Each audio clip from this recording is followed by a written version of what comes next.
ओम नमो भगवते वासुदेवाय। आज की इस वीडियो में पौष शुक्ल पक्ष में पड़ने वाली पुत्रदा एकादशी के व्रत विधान, महात्म्य तथा कथा का आप संस्कृत एवं हिंदी में श्रवण करेंगे। हम अपने चैनल पर सभी एकादशियों की कथा महात्म्य को प्रामाणिक ढंग से संस्कृत तथा हिंदी में ला रहे हैं। उसी के क्रम में आज इस वीडियो में आप पौष शुक्ल पक्ष में पड़ने वाली पुत्रदा एकादशी के महात्म्य का श्रवण करेंगे। चैनल पर यदि आप नए हैं तो कृपया सब्सक्राइब करके नोटिफिकेशन बेल को ऑन कर लें, वीडियो को लाइक कर दें तथा ज़रूरतमंदों को शेयर करना मत भूलिएगा। कमेंट में आप ओम नमो भगवते वासुदेवाय जरूर लिखें। आइए इस महत्वपूर्ण वीडियो का शुभारंभ करते हैं। युधिष्ठिर उवाच कथिता वै त्वया कृष्ण सफलैकादशी शुभा कथयस्व प्रसादेन शुक्ला पौषस्य या भवेत् किं नाम को विधिस्तस्या को देवस्तत्र पूज्यते कस्मै तुष्टो ऋषिकेशः त्वमेव पुरुषोत्तम। युधिष्ठिर बोले, हे भगवान कृष्ण, आप सफला नामक एकादशी की महिमा कह चुके हैं। अब कृपा करके पौष शुक्ल पक्ष एकादशी की महिमा को बतलाइए। उसका क्या नाम है, क्या विधि है, उसमें किस देवता की पूजा की जाती है। हे पुरुषोत्तम ऋषिकेश, आप किस एकादशी व्रत से प्रसन्न होते हैं। श्री कृष्ण उवाच शृणुराजन् प्रवक्ष्यामि शुक्ला पौषस्य या भवेत् तस्या विधिं महाराजो लोकानां च हिताय वै पूर्वेण विधिना राजन् कर्तव्यैषा प्रयत्नतः पुत्रदेति च नाम्नाशो सर्वपापहरां परा। तब श्री कृष्ण जी बोले, हे राजन, लोकों के उपकारार्थ पौष शुक्ला एकादशी की विधि कहता हूँ, सुनिए। हे राजन, इस व्रत को पूर्वोक्त विधि से ही करना चाहिए। इसका नाम पुत्रदा है और यह समस्त पापों को हरने वाली है। नारायणोऽधिदेवोऽस्या कामदः सिद्धिदायकः नातः परतरा काचित् त्रैलोक्ये सचराचरे विद्यावन्तं यशस्वन्तं करोति च नरं हरिः शृणुराजन् प्रवक्ष्यामि कथां पापहरां परां पुरी भद्रावती नाम्नी राजा तत्र सुकेतुमान् तस्य राज्ञोऽथ राज्ञी च शैव्या नाम्नीति विश्रुता पुत्रहीनेन राज्ञा च कालो नीतो मनोरथैः नैवात्मजन् नृपो लेभे वंशकर्तारमेव च तेनैव राज्ञा धर्मेण चिन्तितं बहुकालतः किं करोमि को गच्छामि सुत प्राप्ति कथम भवेत्। सिद्धि और काम को देने वाले भगवान नारायण ही इसके देवता हैं। चर अचर और तीनों लोकों में इससे परे कोई भी नहीं है। हे राजन, पापों को हरण करने वाली जिस कथा के सुनने और करने से हरि भगवान मनुष्य को विद्वान और यशस्वी कर देते हैं, उसे सुनिए। भद्रावती नाम की एक पुरी है, वहाँ सुकेतुमान नामक राजा राज्य करता था और उसकी रानी का नाम शैव्या था। पुत्रहीन उस राजा ने संतान के लिए बड़े बड़े मनोरथ से अपना समय बिताया, कार्य किया, लेकिन संतान नहीं हुई। इस कारण राजा बहुत काल पर्यंत धर्म की चिंता करता रहा, अर्थात धर्म को करता हुआ विचरता रहा कि किस भांति संतति पैदा करूं, क्या करूं, कहाँ जाऊं। उसे राष्ट्र और पुर में कहीं भी सुख नहीं दिखाई दिया। इसी से अपनी पत्नी शैव्या सहित वह प्रतिदिन दुखी रहता था। न राष्ट्रे न पुरे सौख्यम लेभे राजा सुकेतुमान् शैव्यया कान्त्या सार्धं प्रत्यहं दुःखितो भवतो तावुभौ दंपती नित्यं चिंता शोक परायणौ पितरस्तु जलं दत्तं कवोष्णमुपभुञ्जते राज्ञा पश्चान्न पश्यामो योऽस्मान् सन्तर्पयिष्यति इत्येवं संस्मरोन्तोऽस्य पितरो दुःखिनो भवनो तेषां तद्दुःखमूलं च ज्ञात्वा राजाप्यतप्यतो न बान्धवा न मित्राणि नामत्या सुहृदस्तथा। रानी और राजा नित्य शोक में निमग्न रहते थे और उनके पितर लोग दिए हुए तर्पित जल को कुछ उष्ण पान करते थे। और राजा के मर जाने पर हमारे वंश में कोई शेष नहीं है जो हमें तर्पण से संतुष्ट करेगा। उसके पितर इस प्रकार स्मरण करते हुए बहुत दुखित होते थे। उनके इस दुख के मूल को जानकर राजा भी दुखी होता था। रोचन्ते तस्य भूपस्य न गजाश्वपदातयः नैराश्यं भूपतेस्तस्य मनस्यैवमजायतो नरस्य पुत्रहीनस्य नास्ति वै जन्मनः फलम् अपुत्रस्य गृहं शून्यं हृदयं दुःखितं सदा पितृदेव मनुष्याणां नानृणत्वं सुतं विना तस्मात् सर्वप्रयत्नेन श्रुतमुत्पादयेन्नरः इह लोके सस्तेषां परलोके शुभागतिः येषां तु पुण्यकर्तॄणां पुण्यं जन्म शतोद्भवम् आयुरारोग्यसम्पश्च तेषां गेहे प्रवर्तते पुत्रा पौत्रा च लोकाश्च भवेयुः पुण्यकर्मणाम्। राजा को उसके भाई बंधु सुहृद मंत्री गज अश्व पदचर आदि कुछ भी अच्छे नहीं लगते थे। वह अपने मन में निराश हो गया कि पुत्रहीन मनुष्य के जन्म का कुछ भी फल नहीं है, क्योंकि पुत्रहीन का घर शून्य है, उसका हृदय सदा दुखित रहता है।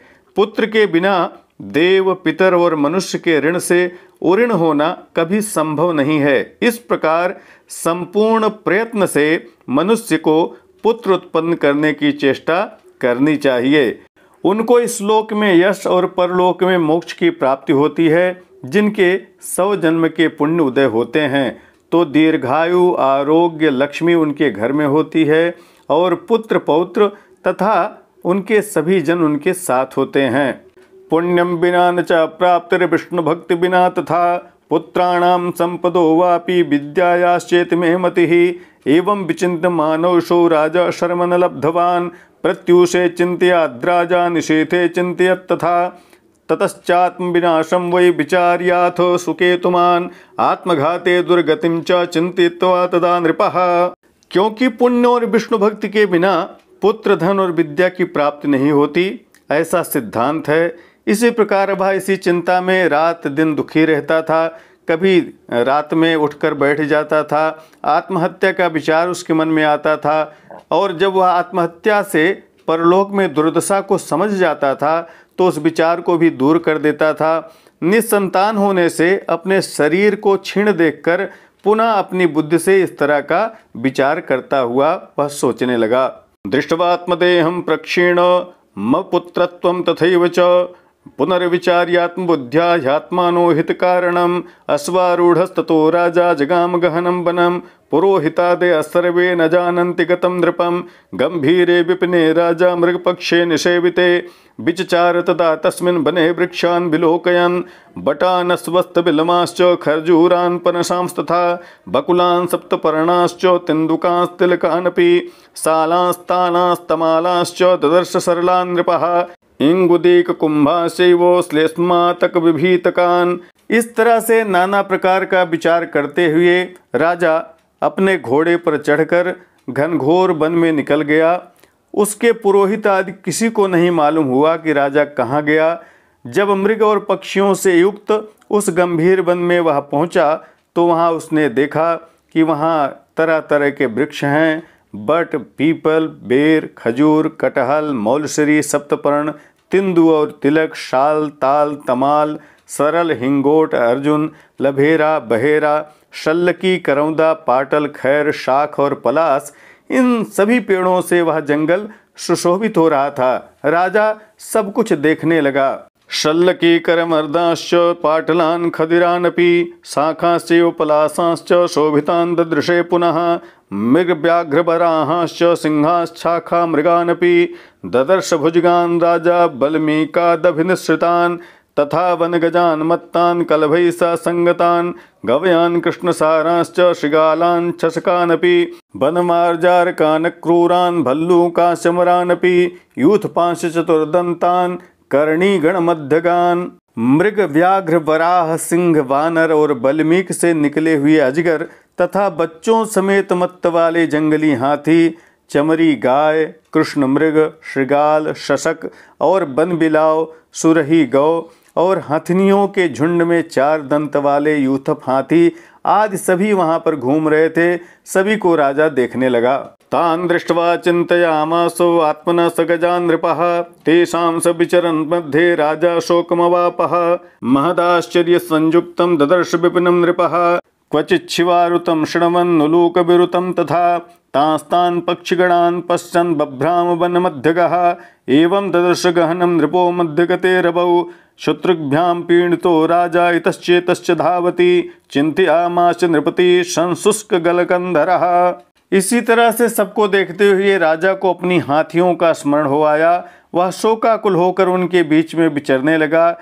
कहीं से श्रृगालों का शब्द, कहीं से उल्लुओं का शब्द सुनकर राजा वन को भयानक रूप से देखने लगा। इसी प्रकार पक्षियों को भी देखकर विह्वल होकर के वन में घूमते घूमते राजा ने दोपहर के समय उस गहन वन को देखा।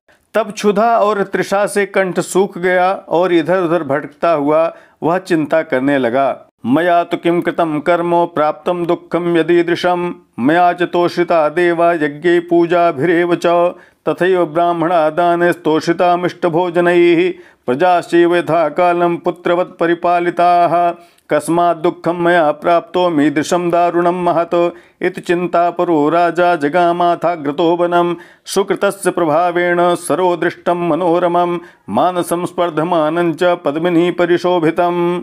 राजा सोचने लगा कि मैंने कौन सा ऐसा कर्म किया है कि जिससे ऐसा दुख मुझे मिला है। मैंने तो पूजा और यज्ञ से देवताओं को भी संतुष्ट किया है और समयानुसार प्रजा को अपने पुत्र के तुल्य माना है। मिष्ठान दक्षिणा देकर ब्राह्मणों को भी संतुष्ट किया है।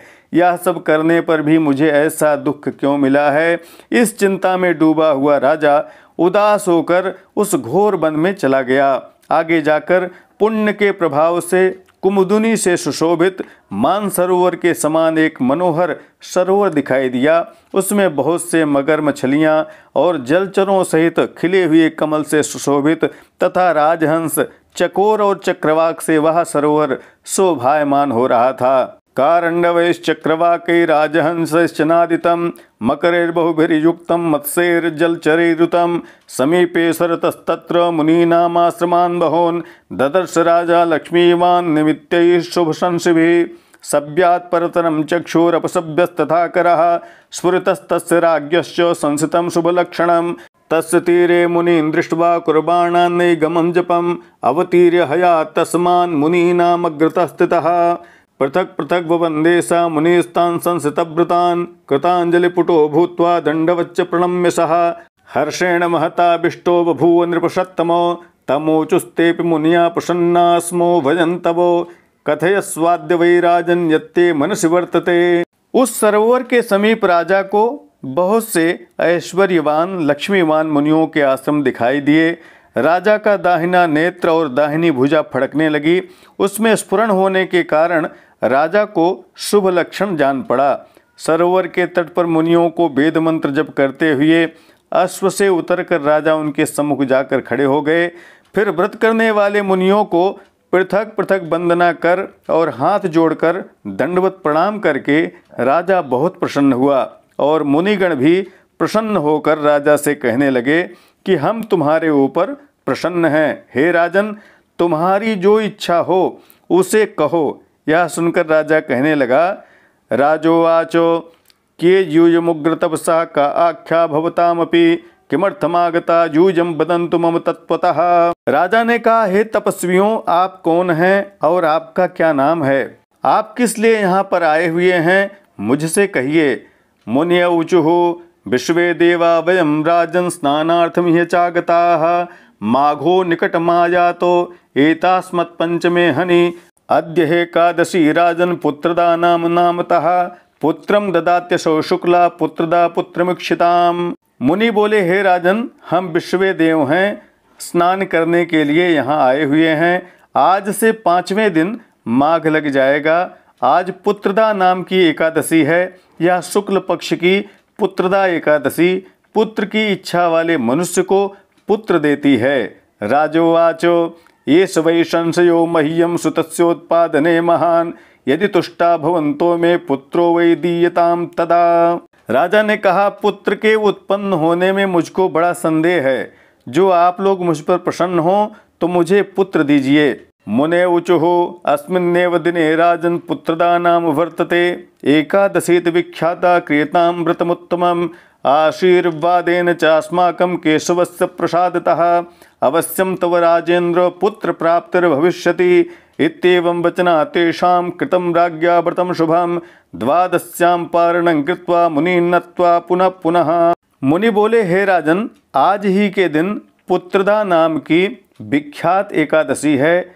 आज इसका आप व्रत करिए। हमारे आशीर्वाद से और भगवान के प्रसाद से हे राजन, तुमको अवश्य पुत्र की प्राप्ति होगी। इस प्रकार उन मुनीश्वरों के वचन से राजा ने उत्तम व्रत को किया और द्वादशी के दिन राजा ने पारण करके बारंबार मुनीश्वरों को नमस्कार किया। आज गाम गृहम राज्ञा राज्ञी गर्भ समादधौ मुनि नाम वचने नैवो पुत्रदाया प्रभावतः पुत्रो जातस्तथा काले तेजस्वी पुण्यकर्म कृतो पितरम तोषयामासो प्रजापालो बभूव सः। फिर अपने घर वापस आ गया।